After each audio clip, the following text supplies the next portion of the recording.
like I mentioned, basically they both got into ECW.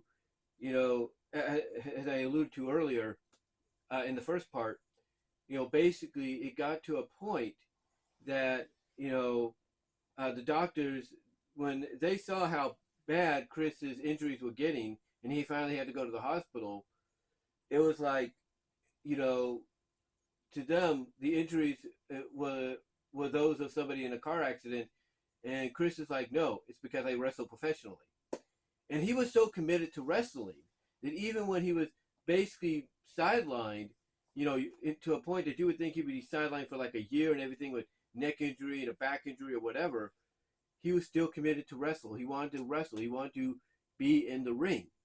So he would take the Somna pills and everything, and basically that would help him, relax and everything. But the way his brother described it is you're supposed to take it with food and everything, but if you take it the way he took it, Chris took it, it puts you in an euphoric state. Like basically you get relaxed, even you get so relaxed to the point that it's like nothing really bugs you and all that. Anyway, after that, things really just started to escalate out of control with them. There were times that they would have, like I said, Johnny would see situations with Tammy and Chris having domestic disputes, maybe some abuse or something like that. Johnny even said there were times she would take out like a butcher knife or something like that towards Chris and one of the domestic spats and everything. And it was, I mean, everything was just falling apart. And for Tammy, transitioning from WWE or WWF to ECW was a big, like I said early, like I said at the end of the first video, the first part. Basically, that was like, that transition from WWF to ECW was the beginning of a major, major downfall for her because, one thing everybody talked about, Cornette, Pritchard, um, you know, Chris's brother, Peggy, Chris's mom, and all them, Lance. Basically, the one thing they would talk about is before they got into wrestling, and everything, before they got into wrestling, they never really touched drugs or alcohol that much at all, if ever. And it wasn't until they got into wrestling that, that happened. And it got to a certain point that when both were in WWF and then mostly in ECW, mostly ECW was when it really started to hit them hard. It hit Tammy hard. It hit Chris, I wouldn't say too hard, but it hit him to a point that basically they were just not the same anymore. They were just not the same. And what happened is there was a moment on ECW hardcore television, I'm assuming, to where Paul Heyman decided to do I guess you could say, an interview, a shoot interview with Tammy and Chris about what was going on with them. And obviously, when you watch the highlights of this shoot interview or this documentary or whatever they were doing, this I guess you could say be all end all kind of talk, if you will. I will agree with Cornette. It is kind of disturbing to see that because you know you're basically using this tell all to get ratings and everything, but also trying to send a message of, hey, what these people went down, it's not a good idea for you guys to go down. And yet you're a company that's known for being rebellious and being known even at that time for having their wrestlers, use drugs on and off camera, kind of deal. So yeah, that for someone like Cornette and others, that didn't sit too well having that tell all done and everything. But it was done in a way to write both Tammy and Chris off, but not to the point that they wouldn't get paid because Heyman decided, okay, I'm going to pay you while you're gone, but I'm also going to pay you for a job you're going to do, and the job was booking the hotels and everything for the talent. And Chris, according to Johnny, his brother, would use an American Express card to do all this and get cash back for it. Do all, book with American Express, book the hotel, book the reservations, everything, get money back. So on and so forth. But it got to a point that they didn't realize that ECW was getting into some massive debt. That when it was all said and done, and they couldn't use the card no more, they themselves ended up in massive debt. So what happened then, and what's interesting too is they talk about Tammy's infidelity, with Chris, not just with Shawn Michaels in WWF or maybe others, but also in ECW. Like, they described the fact that, I think it was Pritchard described the fact that, Chris could be in the ring wrestling and Tammy can be in the back with somebody else. Just, doing, partying it up or doing it, if you will. Anyway, outside of that though, basically what happened is, going back to the whole situation where they were put in charge of booking places, and all that with the American Express and getting cash back for it. Basically, when they couldn't do that anymore and they themselves were in debt, basically what happened is because of the drug problem and everything, it's like, they didn't really have a place to go. They lost a home and everything, according to what Peggy said. And it was during this that basically they went to a clinic, an unregistered clinic that they could get samas from and everything. And that is where Chris ended up, in a seizure. Chris ended up having a seizure and everything, coughing up blood, having to be taken to the hospital. And it was only his brother that was able to wake him up by kind of asking him, Chris, wake up.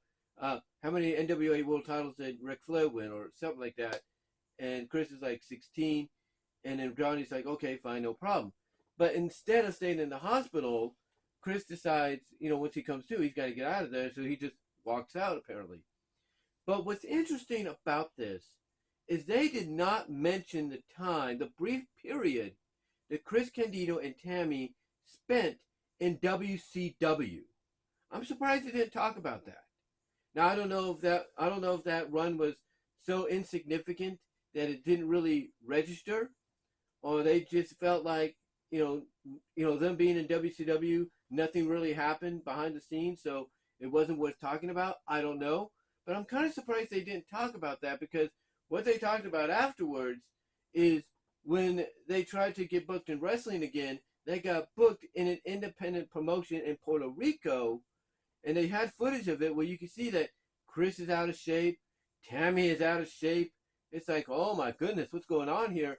And Tammy, they had audio of some interviews she did, I'm assuming with RF video or high spots, one of the two, to where she talked about, she kind of gave her thoughts on some of these moments that were mentioned during the episode, but also their time in Puerto Rico, to where she would get scars, in her head, and all that, lumps in her head from batteries being thrown on her, piss being poured on them from cups people would have drank out of first and then pissed into. It was like, it was basically the pits for them. And it was only then around that time, according to Johnny, that Chris realized, he's effed up and he's got to clean himself up. He's in a situation now to where he's wrestling in what I assume to look like half empty gyms in Puerto Rico for some independent promotion that is like down at the very bottom, I'm assuming, down at the very bottom of the totem pole of wrestling. So he realizes he's got to get his act cleaned up. And when he does, that's when he gets a call to TNA to, of course, be with the Naturals. And we all know what happened from there, because I was one of the fans back at that time. I was living in Lawrence, Kansas in my apartment that was watching Impact Wrestling, TNA Impact, on a weekly basis. And I remember watching Chris being with the Naturals and everything. And I remember watching, I didn't watch the pay-per-view, but I remember watching the highlights and hearing about it, about the injury he had sustained in the 6-man lockdown match at the lockdown pay-per-view that required him to have surgery. And according to what Johnny said, Chris called him up and said he couldn't believe he was leaving the ring in the way he did. But here's the thing, again, because Chris Candido was so committed to being in wrestling, that after he had the surgery, instead of staying in the hospital, instead of probably, going home or having somebody there to help him rehab at the hospital or whatever. Instead, because he was so committed to professional wrestling, he 2 days after his ankle surgery, he flies out back to Orlando. He flies out back to Orlando, and we see footage from Impact, from an episode of Impact, where the Naturals become the tag champs, and he's holding the belts and everything and all that. And it's not long after. It's not long after that. I think Peggy said something like it's not long after, maybe days or so after, that she gets a call from him, and he says he doesn't feel so good. And I think Johnny gets the same call or something. And what happens is he ends up in the hospital the next day. At least that's what the episode was saying. He ends up in the hospital the next day after he gave his mom that call saying he doesn't feel good. And I don't know if, like I said, if it was a couple of days after, the win. I'm assuming because, Impact would tape the shows. So basically, I'm assuming the win, the episode of Impact where they won the titles, the Naturals did, was a week prior or something around that. But it wasn't long after that taping that Chris called his mom, said it doesn't feel good. And then the next day he's in the hospital. And that's when his brother shows up, hearing he's in the hospital. He goes to his bedside to try to wake him up. And when he's holding his hand, that's when he feels and realizes his brother's passed away. And they basically have Tammy's audio, her recorded audio from an interview, where she reveals her reaction and what the doctors told him, or told her, that basically it was a blood clot they had found in his ankle that had traveled up to his lungs and pretty much killed him. And according to Jim Cornette, because he's been in wrestling a lot longer than Candido, when you have an ankle injury and you get surgery on it, you cannot travel after that because any kind of travel especially at a high altitude, it could potentially, and this is scientific fact, doctrine fact, could cause, if not will cause, a blood clot to form because of the high altitude pressure. And basically that's what happened. He, being so committed to wrestling, didn't realize or wasn't thinking that, he was risking his life and, getting back to Impact, to TNA, to be with the Naturals to be part of this. So yeah, it was emotional for a lot of them, talking, emotional for Tom, emotional for Jimmy, for Johnny. They both broke down crying. They had to have a minute and all that. For Lance, it was emotional. Peggy, you could tell she was getting emotional too, but she was holding it in, being very strong. And yeah, that's basically that's, how they kind of ended the story for Candido. And then they focused on Tammy and what she's been going through recently. And yes, in case people like Monster were wondering, they did talk about her recent DUI accident that killed the 75-year-old man. So yeah, overall, outside of that very dark episode, no doubt, really, playing up the title of the series that it came from. And next week they're going to talk about Magnum TA. Can't wait for that. They got Jake Roberts there. They got Nikita Koloff and others, including Magnum. So I cannot wait for that one. And we'll just see what happens from there. But overall, thought this was a good season premiere. Thought it was did its job, and can't wait to see what we have in store next week with Magnum and the weeks to follow. But give me your thoughts. What did you think of it? And I'll talk to you.